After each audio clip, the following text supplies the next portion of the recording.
सोचो, हर सुबह एक बूढ़ा भिखारी, झुकी कमर, फटे पुराने कपड़े, गंदे पांव और कांपते हाथों से एक कटोरा लिए तुम्हारे ऑफिस या स्कूल के बाहर बैठा दिखे।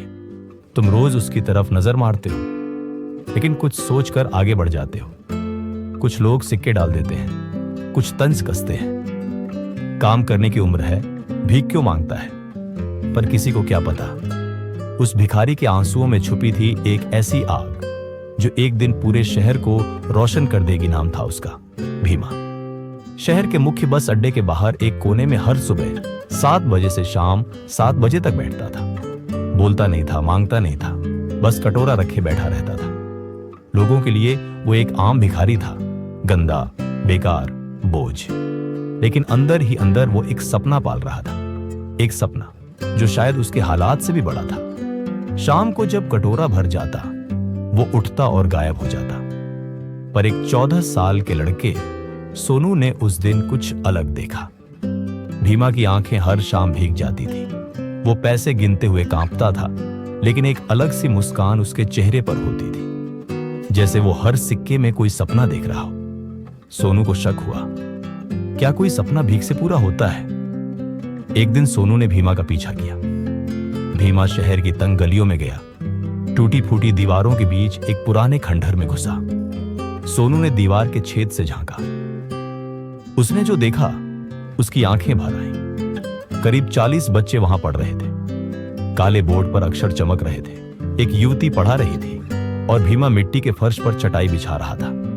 वो वही सिक्के युवती को दे रहा था। युवती बोली, आपका शुक्रिया बाबा, आज नए पेन आ जाएंगे। भीमा मुस्कुराया, इनका भविष्य ही मेरा चयन है बेटा। सोनू समझ गया, यह आदमी भिखारी नहीं, फरिश्ता है। अगले दिन सोनू ने हिम्मत करके भीमा से पूछा, बाबा आप कौन हैं? भीख मांगकर स्कूल क्यों चला रहे हैं? भीमा शांत था, फिर बोला, तुम सुनोगे तो यकीन नहीं करोगे। उसने गहरी सांस ली और बोला, मेरा असली नाम है राजवीर सिंह। कभी इस शहर का सबसे बड़ा बिल्डर था। आलीशान बंगला, कारें, नौकर, सब कुछ था मेरे पास। लेकिन एक दिन मैंने एक गलती की। एक अनाथाश्रम की जमीन हड़प कर वहां शॉपिंग मॉल बना दिया। कोर्ट केस चला और मैंने पैसे से सब बंद करवा दिया। मॉल बन गया, लेकिन मेरी आत्मा मर गई। रात को जब नींद नहीं आती थी, तब बच्चों की चीखें, उनकी खाली आंखें मेरे सपनों में आ जाती थी। एक रात मैंने सब छोड़ दिया, बंगला, गाड़ी, बैंक बैलेंस, और आ गया इस जगह पर जहां वही गलती सुधारी जा सके। अब मैं भीख मांगकर बच्चों की पढ़ाई में लगाता हूं। यही मेरी सजा है, यही मेरा प्रायश्चित। सोनू अवाक रह गया। कुछ महीने बीते। स्कूल धीरे धीरे नाम कमाने लगा। भीमा ने 3 और टीचर रख ली, 2 और झुग्गियों से बच्चों को जोड़ लिया। फिर एक दिन शहर में भयंकर आग लग गई। पुरानी बस्तियों में आग फैली और वही खंडहर स्कूल भी उसकी चपेट में आ गया। भीमा ने बच्चों को एक एक कर बाहर निकाला। एक बच्ची जब अंदर छूट गई तो वो फिर भागा, धुएं में, आग में, मौत के साए में। बच्ची तो बच गई, लेकिन भीमा जल गया। शरीर का 70% हिस्सा जल चुका था। अस्पताल में भर्ती किया गया। डॉक्टरों ने कहा उसे बचाना नामुमकिन है। शहर के लोग हैरान थे।